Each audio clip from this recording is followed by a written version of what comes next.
Hello, everyone. Good. Can we talk about your trade acquisition first? It seemed like you did get harder to play against with that type of player. Yeah, that's certainly something we've talked a lot about this offseason, identifying players that check some boxes in terms of physicality, hard to play against. I mean, he's a big 6'3", led their team in hits, penalty killer as well, character guy, but when he hits hard. And we've been looking at ways to just, obviously physicality is one part, but just be harder to play against. And he's certainly someone that brings that every night. And that was a big need that we came to this offseason and looking for, and we were excited to get him. How much did that go back to the Amber Hershey series? Well, I can tell you that Seth Appert, as this discussion was going on over the last few days, said that in the American Hockey League, he had teams were scared to play against him. He was clearly someone when he stepped on the ice, had a lot of respect and a lot of room, and I think just the way he performed last year and was able to bring that element into the National Hockey League. I mean, leading a team in hits, says something just about the consistency of it, especially when you got Tom Wilson on the team, and I just think it's an area that he understands his role and plays it well. Why do you think that just the price tag on that, a second-round pick for a guy who's a restricted free agent, what, I guess, led that to be the cost? Well, I think, anytime you're acquiring a player that is well liked on the other team, there's going to be a price to pay. For us, it comes down to when we made the trade back with 11 to pick up the extra asset, which was 42. Now we had 42 and 43. In my mind, we were going to shop it as hard as we could to find what we were looking for in some way, and that's what we were able to do. So you certainly make one trade with another trade in mind potentially, but in saying all that, if a trade doesn't go through, you have a pretty good asset. But it was an area of need, and that was the price that we were definitely worth paying. Is Zemgus still considering signing with you guys before tomorrow? Yeah, we're down to the last hours here, so he's someone that I'll be connecting with here in the next 24 hours, and you get to this close, understand where he is in his career, but we've kept the communication open, and we'll see where it goes. So a guy like Malin he's used heavily in the defensive zone to have a guy that's just very specifically used in that role. Does that take away from him, or does it add to the appeal to having him? Yeah, I think so. Especially when you're looking at the bottom six of your forward group. For me personally, I like that there's elements that they bring, and then if you have someone that can be more than just a 5-on-5 guy, I think it really helps. So now you have the physicality of someone that's going to get in and have a presence, but also if you can have a penalty killer be part of that, I just think it adds. Yeah, that's part of why we're willing to give up a good asset to get him. And we like his age, and we like the ability for him to hopefully be with us for a while. This isn't a player that could just be in and out of Buffalo. If it's a good fit both ways, we can have him for a while. And I just think the character part matters too, which certainly the due diligence checked all those boxes. What goes into evaluating a player like him when he was used so much in defensive zone face-off? So if you look at it from an analytics standpoint, it might not look pretty. So how do you guys really dive into his game to make sure that he's a fit? It's a great question, Lance. I mean, part of our process we go through, you have the scouting side, and then you have the analytics side. And as you said, they don't always match. From the scouting perspective, the pro scouts pounding the table for the guy. This guy is a player that's direct, hard, finishes checks, and not just finishes checks, but finishes checks hard. And there was a real need for that, in my opinion, as I've said a few times now. And so then you flip to the analytics side, and maybe you go into the discussion thinking that it wouldn't be as good, but actually our guys we're pretty excited about this player. So which then just gives you more information and more comfort, especially giving up a good asset. I have. We had a great talk. Spoke to him minutes after the trade was official, and I've been there. Trust me, as a player, sometimes you're a little shocked, and he couldn't have been more excited and more on board, and knows some players on our team, likes our team, and was ready to go. Kevin, your indication that you feel the team is better and a little tougher to play against with Malin's knee injury, but in general, how difficult is it to try to get better? How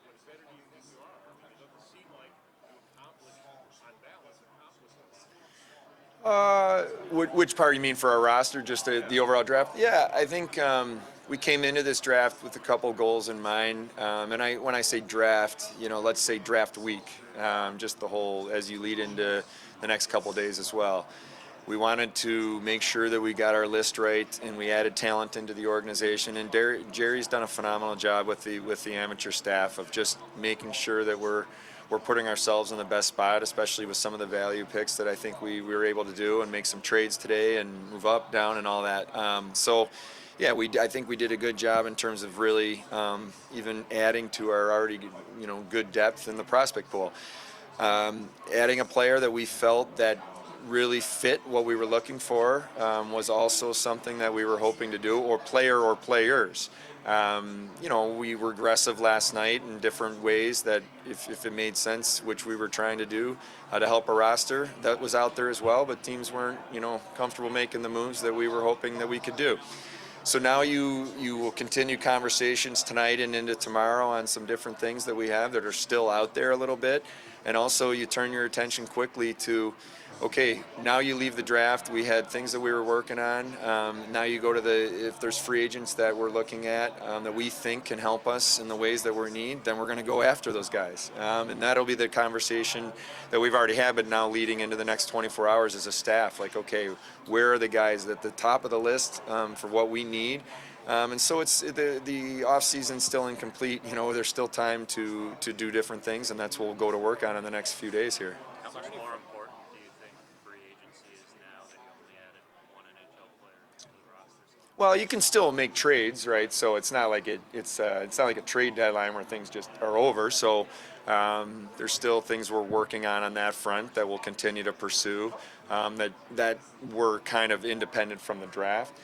But yeah, there's free agents that, and when I say free agents, they're guys you think will be there on July 1st. They could still sign before with their teams before July 1st. So we've tiered it. We've done the work internally. We've prioritized exactly what we're looking for, the needs, right from forwards through the organization, D and goaltending. So now we'll go after it, and it's always a little unsure, because it has to be a match. We have to put our best foot forward in terms of free agents, and they have to want to be in Buffalo, and we got to make it work. But that's what we'll do in the areas that we think we need to add. I mean, it's part of the CBA. I'm certainly open to it. Never in my mind is it something you should rule out. I think they're tricky because typically they're going to get matched, and so what are you really accomplishing? But if we thought it was a move we could do that would help us make our team better, we'll do it.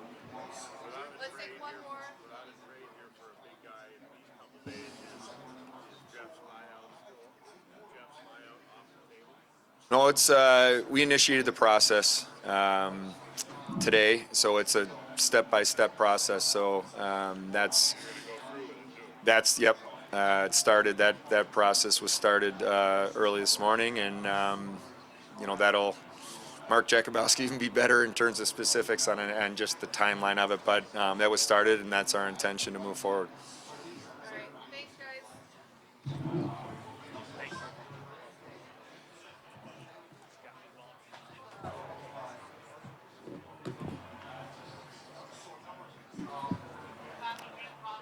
Well, Jerry, was the focus to add physicality and grit in some of the prospect and add that element to your pool with some of the guys that you had in the last day or so?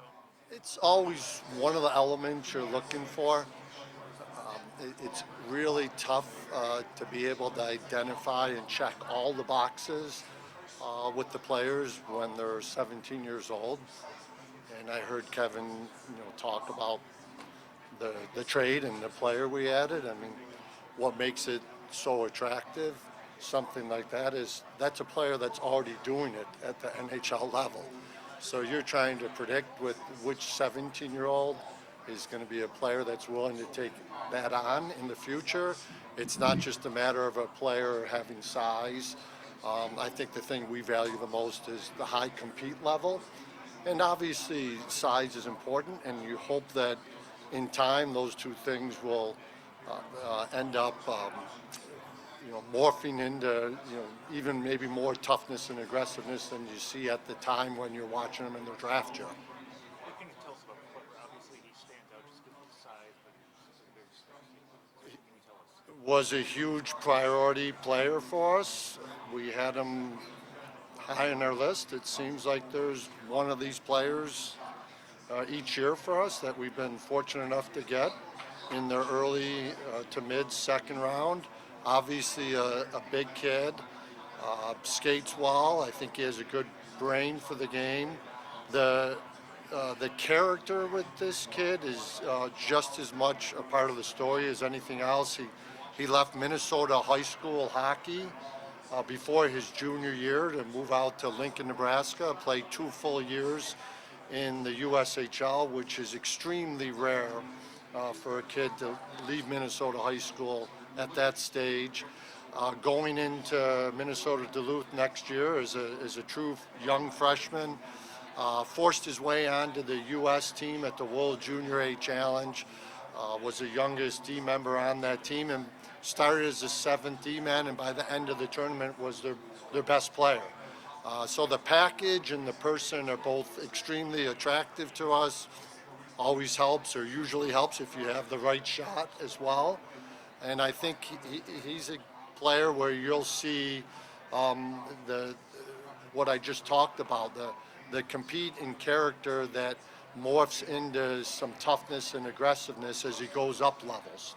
Was the focus to concentrate on defense in this draft, or is that just the way It really wasn't, and there were probably actually a couple picks there where it got in our brain a couple times, and we were thinking, should we go after a forward in this spot to balance out the class a little bit, because we were a little D-heavy last year as well.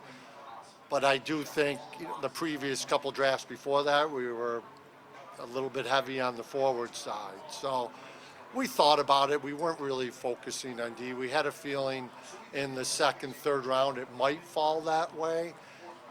Twice there was a forward we were targeting in the third, fourth round where the player taken right before our pick was a forward, but we were still very happy with the next player on our list. Do you go by a philosophy that you'd like to take goaltender on somewhere in your draft? I would say close to every year, and you're going to balance that out in terms of what round you take them in.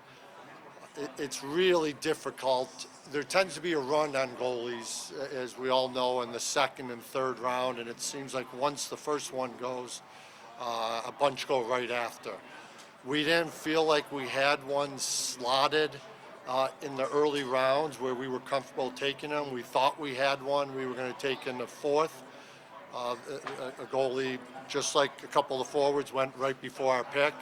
And then we had a few that we were targeting late. So one worked out late. But it helps to have them in your pipeline. We were very happy to get, Ratzlaff where we got him last year. So that piggybacks on that a little bit too.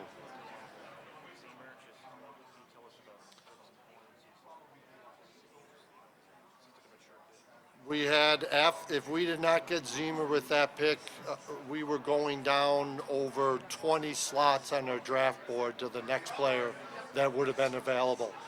Captain of the U.S. team, moved all around their top 6 all season long, really for 2 seasons, is a player that just makes other players and line mates and really that drives the entire team's and program's culture there.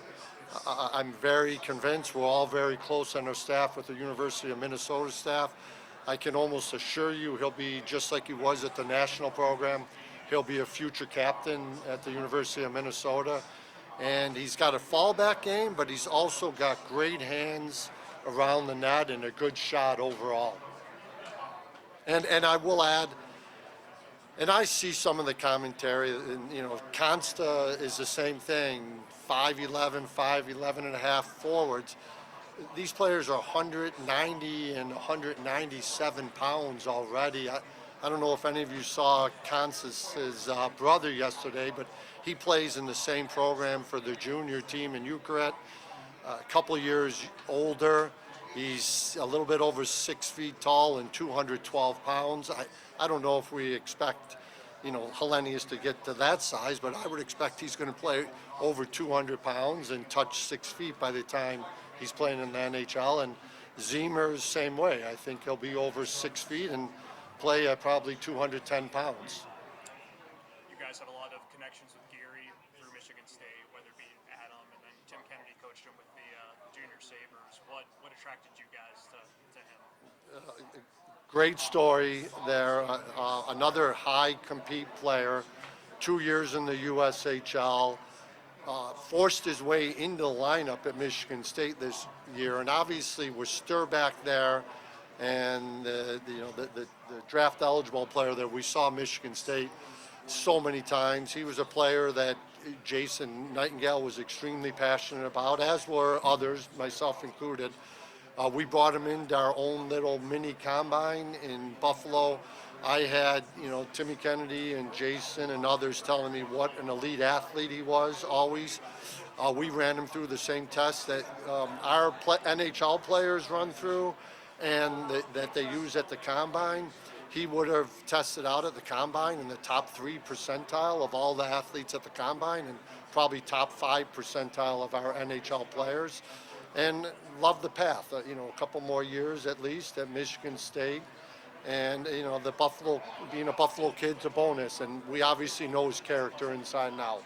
Does his development calendar change because he is 20 years old? I mean, he's just started college last year, but I know it's a little different for guys that are a little bit older. I would consider him still a very raw player. And I think by his own admission, he was a little bit of, he used the term that a couple of coaches used with him. He was a little bit of a cowboy on the ice at times.